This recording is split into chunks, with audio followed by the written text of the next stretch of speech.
Boom. Boom.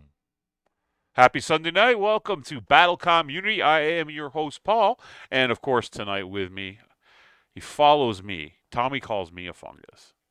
But this guy, he's kind of like an abnormal growth. And his name is Henny. Thank you. For the rest of you, that would be me, Henny, the board runner for Fox Network, and Paul's very, very long-suffering assistant. Yes. With us tonight, real quick, we do have a special guest in the studio with us. We have Sean from Sarna. So I'm going to let Sean say hi to everybody. Cameras over to Hi. Sean. So, Henny, what do we got going on tonight here? Well, as you said, our BattleTech rogue reporter, Tuck Davian, has gone a little bit extra rogue and will not be joining us for this evening. So we do have Sean here from Sarna, who is our local INN news specialist. He is here to help us keep things, as he says, syrupy, which I'm going to ask about at some point. Yep. But, you go into that on your own terms. Okay. Rush into things. Mostly involves pancakes. Okay, well, that's good. We are Canadian maple syrup. I kind of get it. With that said, guys, there are a few little changes going on right now. We're working on streaming on this platform instead of YouTube for the time being. We've also got a few little changes here in the studio right now. You can't really see it until we get the overhead view up. That's your cue. Which will happen at some point in the near future. We've just actually finished filming a game that we are cutting together and editing for our Twitch channel. And so here we just shot a scenario at the Titan shipyards orbiting Mars during the early days of the Jihad. We've also just finished building. And there is the board. Sorry, I just stepped away real quick there. Someone in the chat was saying your mic volume was low, so I went over to the chart to see if I could adjust it. Okay, my mic volume, I will try to just be a little louder. There you go. I'm usually quiet, but we've also built a wonderful new mech hangar here. I can actually keep talking there for a second. I will zoom that camera in onto it. I'm just going to unplug for a second. Okay, yeah, no problem. Sorry about that. Anyway, sorry. Before we get underway, I do want to take a moment to just comment on the passing of author and novelist Steve Mohan Jr. Stephen was the author of the very first CGL published novel and entry into the Dark Age era, A Bonfire of Worlds, which is the story of Tucker Harwell. He also created a ton of serialized content, some of which got pressed into its own novel series on the old BattleCorp site. Gave us insight into characters like Marshal of the Army's Jackson Davian, and is responsible for Presenter Abitu, who most of you out there probably know better as the best-looking thing in Legends 2 that will probably also burn your house down with your family still inside. Yep. He'll be remembered, obviously, for his fiction and also for his work on the MUL. So, very unfortunate to hear of the passing of Stephen on the, I believe it was the 25th of October. Yeah, it was like late October. Also on the literary front, we have the release of Habeas Corpus, we have the release of Letter of the Law, which is about Trenton Merrick. It's focused around his relationship with the Count of Stewart, and is in the Dark Age in the Free Worlds League, or what passes for the Free Worlds League. It's all Free Worlds League. Age. Yeah. It continues the trend that was set with Habeas Corpus that I mentioned earlier. His mech gifted to him by his uncle, in referring to his prior aspiration to be a lawyer. So there's a lot of legal puns made in regards to the series. Habeas Corpus was a brand new Rifleman 7N2, a gift from Anson Merrick. That was a very uncharacteristically nice gift from a fairly miserable, cantankerous human being, and a characteristically Merrick gift in the fact that it was a rifleman, and they do have the tendency to try to get other Merricks killed, either directly or indirectly. I mean, the best way to get yourself killed is to put you in a mag. Well, and a rifleman. And a thin-skinned rifleman. Oh, all right? yeah. So getting other Merricks killed is something the Free Worlds League is known for. Yep. Damn Free Worlds League. They ruined the Free Worlds League. So Henny was talking about the new edition there, and I put it up on the screen Yeah. that we built for the hangar, I guess, the parade of mechs, whatever you want to call it.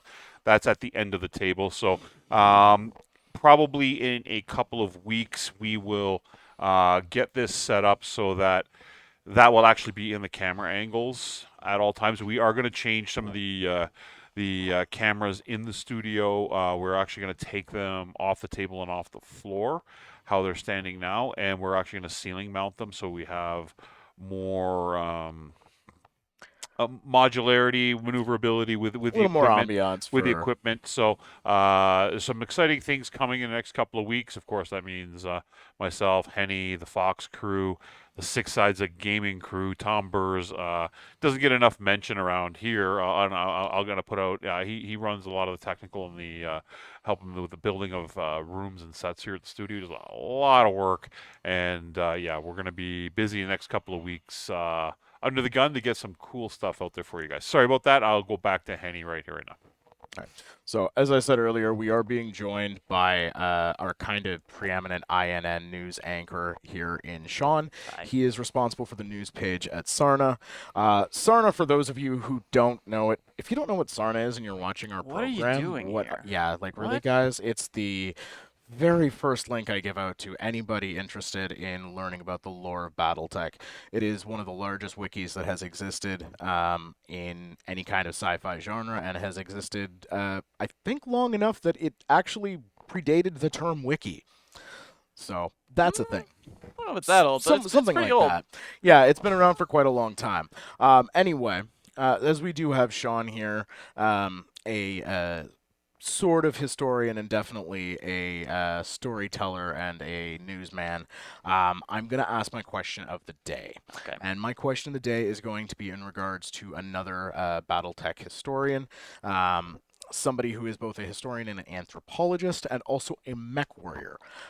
So it's an easy one tonight, guys. I want to know the name of the noteworthy mech warrior, historian / archaeologist who spun off from Wolf's Dragoons and won the mercenaries unit McFinney's Manglers in a game of cards.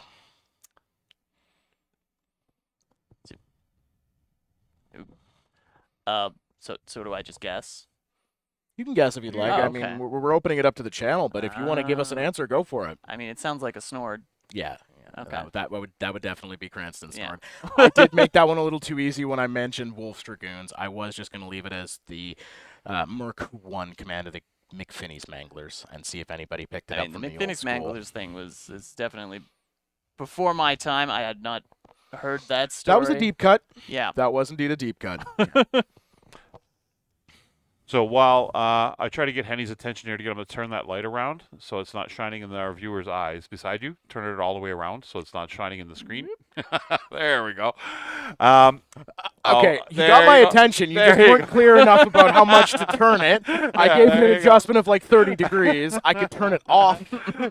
Well, I didn't want to say that while you were in the middle of talking, so you can go back to what you're doing there. I was trying to get his attention. All from the right, other side cool. of the Now that table. we've completely derailed it, and to buy myself a couple of seconds to figure out where I was, why don't we go over the stay syrupy thing now? Oh, okay. So it's just, why is my sign off stay syrupy? Yeah. Okay, so back when I was like first getting started with Sarna, Mhm. one of my like very earliest articles was an attempt to try and determine why or like how you can fit the number of autocannon shells that actually exist into a mech given the bore size of the weapons involved. Mhm. And through a lot of convoluted math, I eventually wound up with something that was basically like discs instead of shells. Yep. They're actually like pancake-sized discs Yeah. that come out of an AC-20. And the joke of the article was the final image of a hunchback just shooting pancakes out of its hunch. Okay. And after that, I was like, okay, well, I'm gonna make this sign off because it's fun and say stay syrupy. And then Alex Iglesias actually reached out to me and was like, I did this doodle for you because I thought it was funny. And I was like, okay, this is great. I'm just going to make this my sign off for pretty much every That's article I good. wrote. That makes sense. So instead of the AC cassettes that they describe in the novels, you Yeah. envisioned them basically just firing that cassette. Yeah, basically. Like when we say cassette, it is actually that flat. I didn't think it was like an 8-track. Yeah. Like it was no. No, it's just more a like already vinyl taped at that point. discs or Yeah. CDs, compact discs. If we're gonna go For the like, younger really viewers old. out there, the 8-track predated the cassette tape, which predated the CD, which you probably also don't know about anymore. Yeah, those we don't really deal with those. This was back in the anymore, days do we? before iPods, Zunes, and streaming services like the one we're on right now. That is correct. Yeah, anyway, sorry about that. So, Sarna, as I've mentioned, #1 for Battletech lore. Great spot for Wiki News and the News Roundup. Definitely should be on one of the first sites you check if you haven't heard of it yet, and is probably on the must-have links for anybody else involved in the Battletech community. Also, so will be the MUL that we were mentioning earlier, Master Unit List.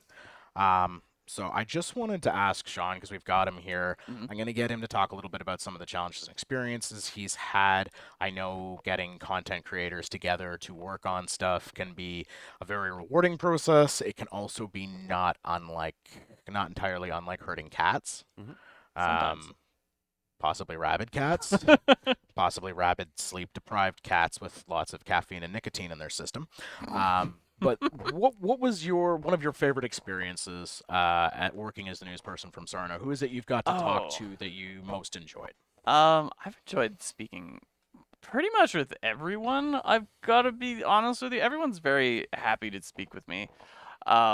Tex, one of my earliest interviews, was a joy to interview. Yeah, he was so over the moon that he was going to be like recorded as part of anything that goes on Sarda. He was absolutely joyful about it. It was a lot of great fun speaking with Johannes recently. I spoke with him. He's the mech designer. Well, head mech designer. I forget his exact title. And he was calling in from Europe, Germany, I think. Yeah. So it was super late at night for him, and it was kind of like middle of the afternoon.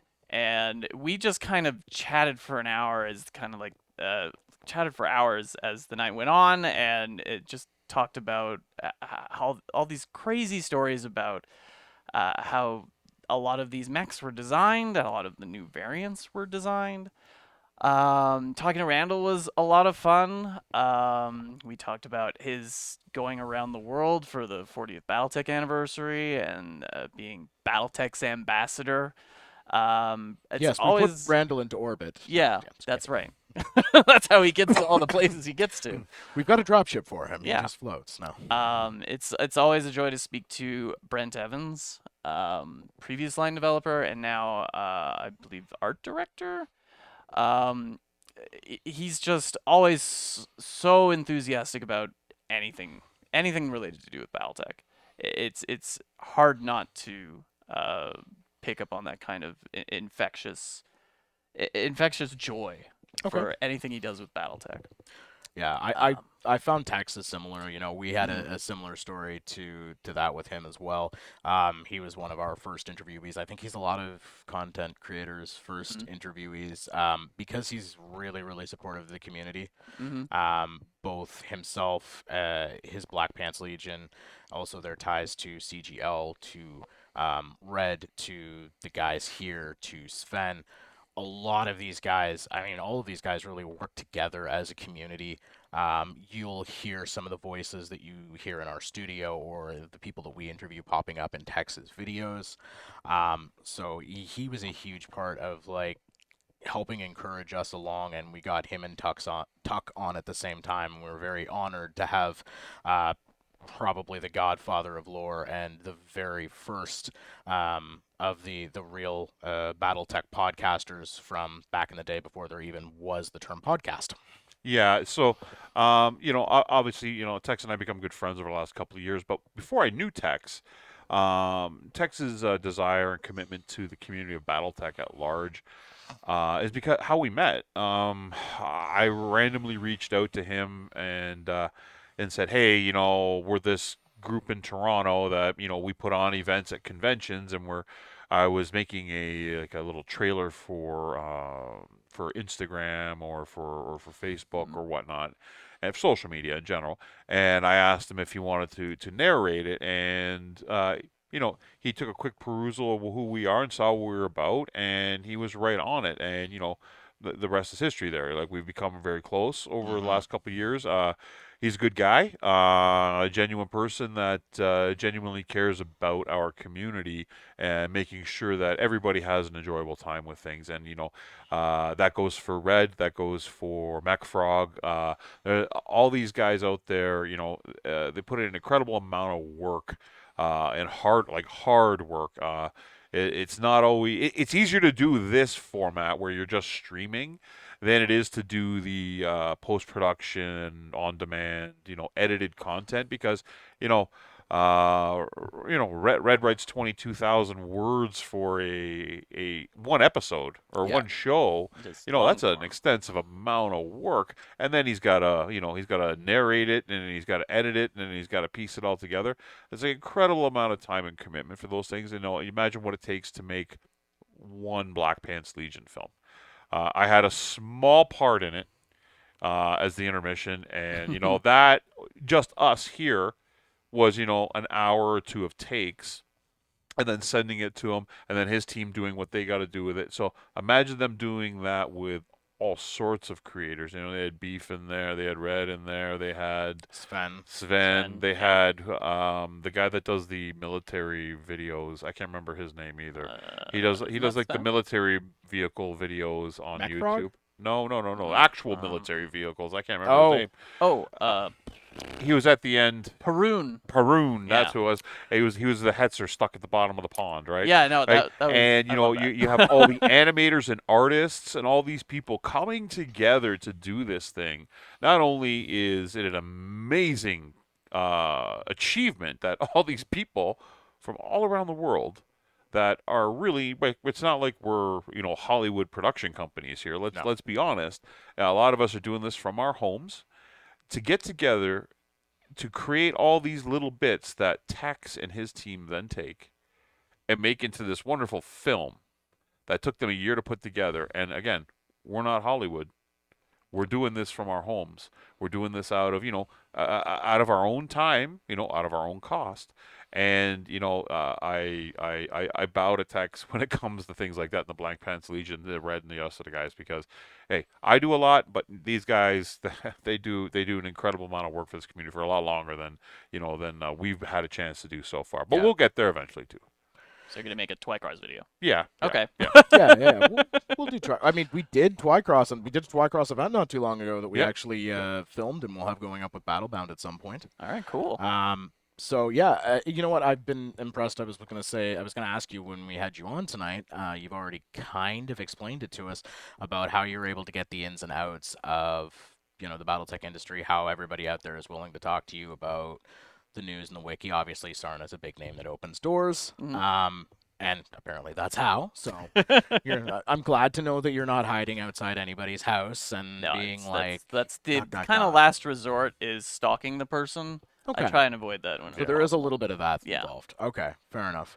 I did notice one of the most recent things in your Sarna News Roundup articles was on MechWarrior 5 clans. Yep. Do you want to talk a little bit about the state of the game? Because I'm very interested, but I'm a little out of the loop on video gaming. I played some of the original MechWarrior 5 series. Okay. I'm just starting into MechWarrior 5 clans. I'm going to be honest with you.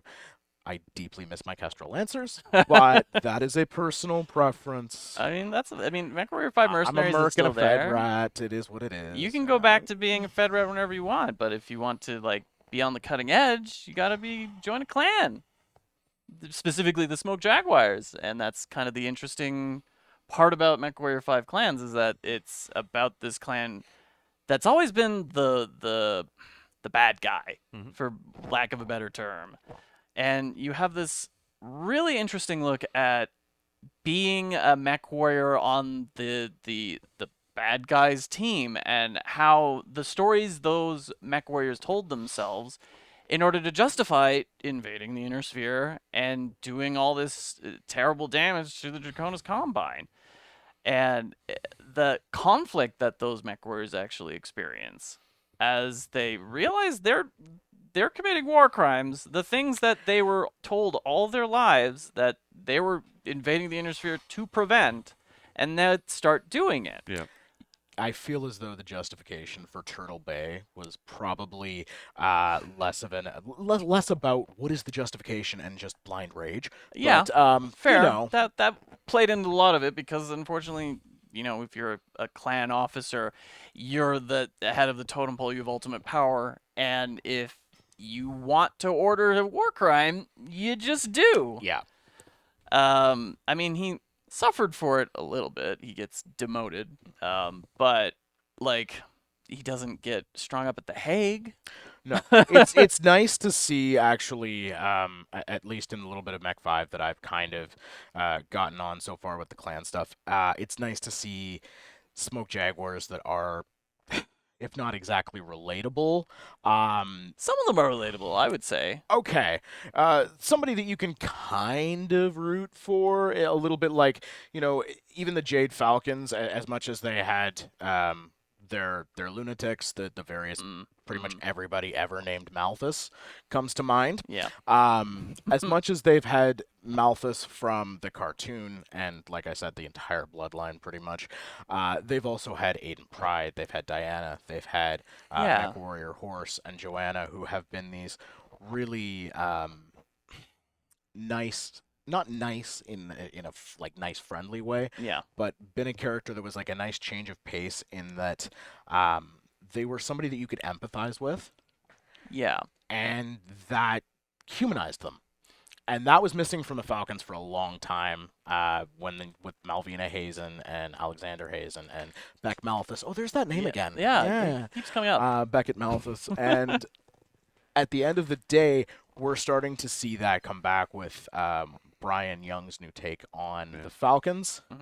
And it was nice to kind of see them hinting at that with at least the earlier run of the Smoke Jags in MechWarrior 5 Clans, a little bit of that like Rogue Squadron-ish kind of vibe. A little bit, yeah. And they're all like again, some of them are more relatable than others. Absolutely, some of the people in your star, you play as Jaden. Your Jaden's supposed to be kind of the cipher character. You can kind of make yourself that character as you will, but some people in your star are going to be, kind of gung ho, Smoke Jaguar. They're going to be Crusaders and yeah, some are Crusaders, Wardens, right? and some are more. Maybe we should question They're the things Wardens. a little bit. They're the liberals of Smoke Jaguar. They're Wardenish. Exactly. They're Wardenish. It's Smoke Jaguar. And you do get to choose which kind of side you fall on at the end, for better or for worse. And I've at this point played through both endings, and I would say I have a preference for one of them. I would say one of them is a little bit more believable from a in-universe kind of perspective, and then one of the endings is More theatrical. more theatrical. Yeah, you just want to be. I'm doing a little bit of spoilers here, but you just want to be the good guy. Okay, you'd pick the Warden ending, and you're just gonna be the good guy for the rest of this. It doesn't Oh quite my God, fit with the everything Wardens are that the good guys of the clans? That Who was a thunk it? spoiler. No. Now, I myself am not anything what you would remotely even call video game savvy. My extent of video games was Rock Band. That was about 2009, 2010, I believe. That was the last time it was out. But yeah, Paul everybody actually thinks a pixel is a very small race in Dungeons and Dragons. isn't it? No, I do. Don't get me wrong. I am not technically challenged. I'm not a video game guy. But everybody that has played the game has said nothing but good things about it. People like the graphics, all the stills and everything I've seen on it look fantastic. I can't speak on the story part of it myself because obviously I haven't played the game. I'm still hoping, fingers crossed, that one day we get a turn-based tabletop version that's on the gaming systems that we can play, because I would definitely be into that part of it. I mean, you had that. Something that like was Mega the Mech, original. but with That better was Hairbrain's Hairbrain Battletech. schemes, yeah. That's I want to see actual open play and where you can actually build your own units and actually Okay. you know what I mean? More like literally being able to play the game online. Right. Like So, Mega I Mech, mean, you Mega could do Mech that. with graphics. Essentially. Okay, Yeah, fair. Mega Mech with graphics. So like like a turn-based strategy version of MechWarrior 5 Exactly. Mercenary. Exactly. Yeah. Okay. Yeah. Any? I just lost my train of thought there, Paul. Sorry. I had a plan in place just a second ago. No, at the end of the day, like we were saying with MechWarrior 5 Clans, the graphics are fantastic. Mhm. I've noticed that it runs a lot smoother. Way smoother than Mercenaries at Um, launch. At launch, Mercenaries was rough, especially if you did the before Steam launch, it was really rough, and it took them years to get it to where it is now, and it's actually a success story for them. Mhm. It's a surprisingly good success story. They've just sold like 2 million units or something for and the Mercenaries. AI is much improved. They're quite a bit smarter. The They AI don't is get absolutely hung improved. up on things It's quite still as not easily as perfect. they used to. It's still not perfect. No. And I think people are going to be complaining about that forever because AI is hard, but it's still a massive improvement. AI over is hard, Mercenaries. and eventually it will outpace us. We'll have the singularity, and then we won't need to be here having these lovely chats with you folks. Oh, We can if be only. replaced by AI, and there can be actual mechs running amok in the streets. Let's hope that doesn't happen anytime soon. So I do want to know, with the different industry insiders that you talk to, what kind of challenges have you had come up with Sarna, with like getting the news articles together? Is I it mean, the usual stuff that you would find, like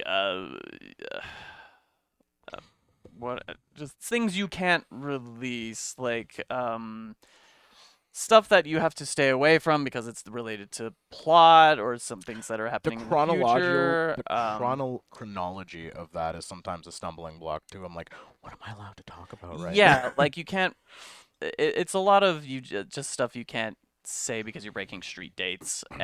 Sometimes it's a challenge to make sure you have all of the street dates correct, especially when things are changing a lot all the time. Mhm.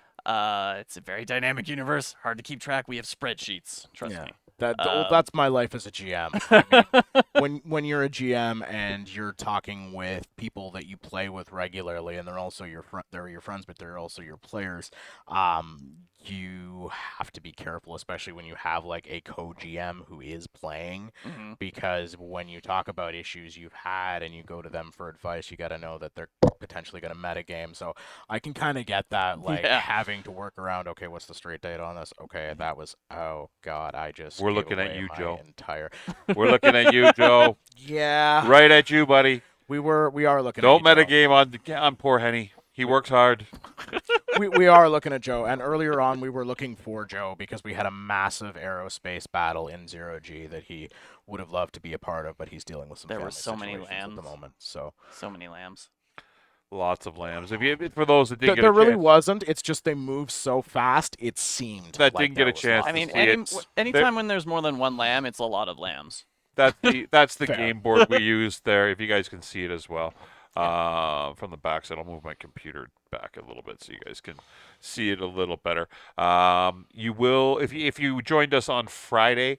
I'll go back to the camera here. If you joined us on Friday for our Friday Night Aces stream, Jesse and I played on that board, and then this afternoon, part of the reason why we're a little late is Henny, myself, and Sean were recording some content that'll be released for next Sunday. That's going to come in the form of new 30-minute long battle reports that'll be edited with cool graphics and displays, and you guys get to see me try to play Hollywood director, editor, cinematographer, Camera guy. whatever. And you're gonna see my first attempts at that for next week. So it'll be on this board. We had a lot of fun. You can see, Mhm. we had this pain in the ass on the board tonight. He wasn't here. I was the assassin. Oh, there he goes. There's the assassin. The Oh, Right? assassin get- got get- to assassinate there- something. there we go. It did its job, sort of.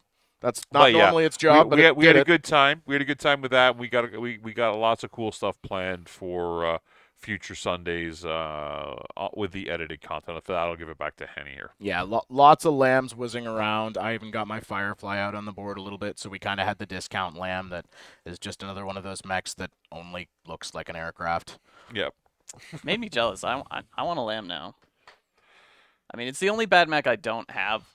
of like the series from that I've your lips to Catalyst's ears, hopefully not passing through Reds on the way.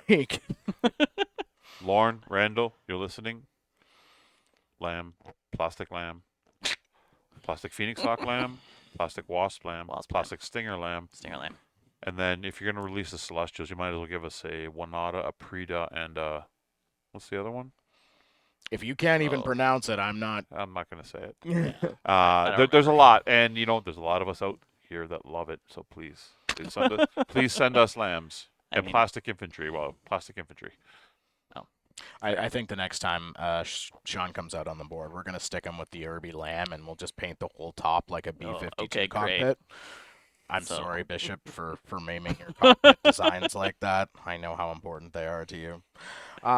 But yeah, that was what I wanted to talk about with you. Was just what's the future for Sarna? I mean, I'm going to continue doing what I do at the news plays. I know there's some talk about having a facelift of the site, which is getting a little old. I mean, it's basically modeled after the actual Wikipedia at the moment, but it could be modernized in a way. I said get rid of the yellow. Oh, very okay. Well, quietly. I mean, yellow's not my choice. I just want a dark mode, frankly. Fair If enough. I were to do anything if I wave a magic wand for Sarna, it would just be dark mode, because there's been many nights where I've spent looking something up on Sarna on my phone, and because everything's in white, Yeah. it's just so bright. I'm Yes, keeping I- myself in 2 in the morning. I totally have not gone down late multi-hour rabbit holes into the wee hours of the morning. You guys are definitely not responsible for that at all. No. So you've got your Mercs KS now, Yes, right? You've had it for a little while. I have. It's still mostly gray. I sadly. completely forgot. I should have brought you a trade and said I'll take one of the excess Jaeger mechs you have on your hands. Ah. But Okay, what would you have given me for it? I don't know, a Devastator or something cool. I don't know what you're into. No, I already have a Jagger. I'm into the bad mechs, because that's my plan for the Kickstarter. I have way too many assassins. I Perfect. have. I chase the Dervish to the point where like I have more Dervish is great. I mean, it's bad, but it's great. It's not bad. It's one of the best mechs in the game. It's one of the best 3050, 3025 era mechs, and the 70 is one of the best 3050s. There's as much fun as the Bad Mech series is. I am a proponent of there's only one bad mech in the game. The one bad mech in the Okay. game is the Urban Mech Lamb, or Urban Mech, or any variant of Okay. it. Only because So there's it's at so least slow, it 17 cannot bad mechs in the game. Then, Yeah, with all the there's early no it cannot defend itself. Everything else out there has a role, and if you can use it in its intended role, it's going to shine. If Okay. you don't use it, if all you're going to do is play Battle Mech and run to the middle of the board and blow each other up, yeah, there's a lot of bad mechs. But if you actually use things like the Hollander, for example, I okay, don't think the Hollander's bad. most people think it's bad because they think it's a glass cannon, right? I mean, sure, but but that's if not bad. If you put it in a I'll give you lance a with quick draw. another Hollander and something that has cluster munition, all of a sudden now you're punching holes in things and buckshotting something, and you're rattling the interior of other mechs, right? Now it's effective, right? Yeah. So it's all about application and where you're going to use things, right? So but if we're only playing Battle Mech and we're going to Congo line in the middle of the board by turn 3, everybody's there fighting and kicking and punching and getting behind each other, then yes, I agree. There are a plethora of really shit mechs out there. Real bad. The Hollander is a choice. And when people say it's a choice, a lot of times they mean it's a choice when you take it, as in it's a questionable decision. No, the Hollander is a choice. The Hollander is forcing your opponent to make Yes. decisions. Yeah. The Hollander is a very cheap bit of BV to carry around a Gauss rifle. Not very well, that you just pop out at the end of a battlefield somewhere, and they're either going to weather those Gauss slugs coming in, or they are going to spend way more in assets chasing that down than they are, or than it's actually occupying on the field. Or you're just gonna get lucky and headshot someone. Yeah. I mean, that's the other thing that the Hollander does. Yeah, it's definitely a thing, right? That the odd head cap does happen. Mm-hmm. And when you manage to have like 4 head cappers out there, because You've got a Caesar and 2 Hollanders standing on the field, and you've got a Gauss rifle, a heavy PPC, and then 2 more mini Gauss rifles walking around. You've got a Gauss. You've got a Gauss. You've got a Gauss. Suddenly, the odds of a head cap do Yeah. increase substantially. So, with that in mind, I was leading into this when we kind of got sidetracked talking about good mechs, bad mechs, trades, things like that. I should have maybe offered that off screen. What is your opinion of like the state of the game in the wake of Mercenaries? How do you think the new boxes are gonna kind of change? BattleTech doesn't really have a meta, but Yeah. the new options people are going to explore, what do you think you're going to see more of and less of now that we have the KS? Other than obviously you will see more combined arms. We know we're going to see more combined arms. It was one of the primary focuses here. I mean, the first Kickstarter was all about clans, and that's great. But clan mechs are all good, kinda. There are very few bad ones of those. But Mercenaries really opened things up. Like it provided a lot of these lesser known mechs. You've got a lot of the only reason why I've embarked on my journey to make the Bad Mechs company is because they released a bunch of the bad mech. The Charger came out in Mercenaries. Well, that's the thing. These aren't, as Paul would say, these aren't bad mechs. What Mercenaries has done is it has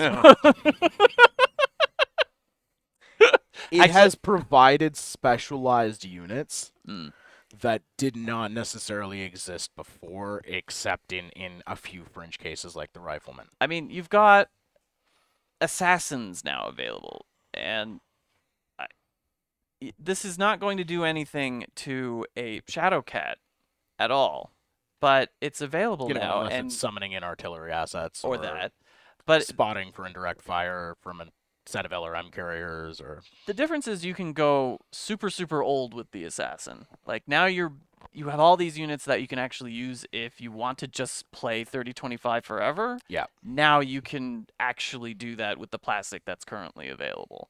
If you want to go super high tech era, yeah, that's available now too, especially with boxes that are still yet to come. There's going to be a lot of the Il Clan era mechs as well. So what Mercenaries... Definitely coming out, you're going to see a lot of Il Clan, and I'm looking at a lot of... We were talking about Mech 5. I'm looking at a lot of my favorites from Mech 4, which means we're definitely getting a lot of Civil War era stuff coming out. Obviously, we're looking at the Thanatos as one, the Argus that dropped not too long ago. Argus I'm looking forward to. There's the Hellspawn coming. The Black Knight obviously has been out for a long time. But you're also getting some weird things, like the Falconer. The Falconer, as far as I'm aware, you could only ever gotten that as like an Ironwind Metals piece. It's a really interesting unit. It's kind of a penetrator crossed with a marauder.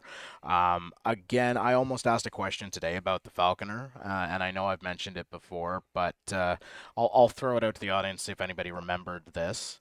The Falconer is best known as a mech that a famous famous periphery noble died in. Can anybody name the periphery noble whose namesake later becomes a Solaris gladiator, who was killed in her Falconer during Operation Bulldog, or during Operation Serpent, I should say, a mech gifted to her by Victor Davian? Was it one of the Centrellas? It's Denai Centrella. Yeah. That's probably the thing the Falconer's most known for. Okay. It was the mech that Denai died in. Well, unfortunately, Gauss slugs. But it's a solid mech, and it's designed literally to hunt Jade Falcon. It's designed for fighting a Thor. Yeah. PPC, Gauss rifle, PPC, Gauss, bunch of pulse rifles, or pulse lasers. So I'm happy to see stuff like that coming out. Yeah. One thing I will mention before, because I think we are getting kind of towards the end of our time slot here, I just want to remind everybody, let anybody know who did not get the emails out there, that the Alpha Strike Commander's Edition has been updated in the PDF. It's included mostly not significant changes, but a lot of the things that had been errated before, or a lot of things that were questions that had come up in the past have been clarified. Things on line of sight and artillery assets, things like that. Okay. So touch on, to wrap things up here tonight, make sure weekend of December 6th or 7th, I believe. Yeah. Saturday, December Henny, 7th. Joe, and Goose are going to be running a Alpha Strike tournament up at Sir Games a lot, so I think there's still a few spots left Yeah, for entry on that. we're about half right now, I Yeah. think. And so we've definitely still got some slots that can be filled. It's on Best Coast pairings, so you sign up through the site, and the player package is available on a PDF that you can send. You're looking at the classic 350 stable 250 table. Perfect. So we have that coming up. Obviously, every Monday night up at Sir Games a lot. Henny and the crew are running the weekly campaign.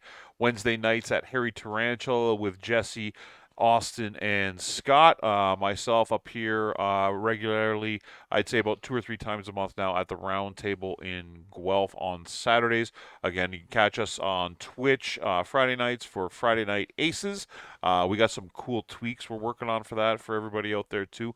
We might get it to be a bit like the Deadliest Dungeon, where you get to jump in and donate to change some dice rolls and things like that. So, and then of course here Sunday nights we are going to be doing the live stream for BattleComm, and of course as I mentioned earlier, we are going to be doing every Sunday afternoon 3 o'clock.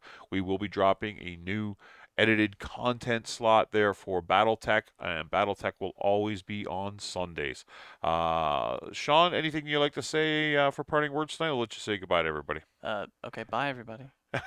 All right, that was a simple parting shot. No. No, it's expect. I think I just posted the Nick Propwash from Virtual World Entertainment.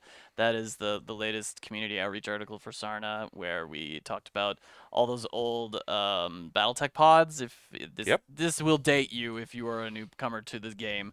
It was those BattleTech simulator pods that you may Dave have and found. Buster's, Yeah, way Dave and back. Buster's. That's where I got one of those.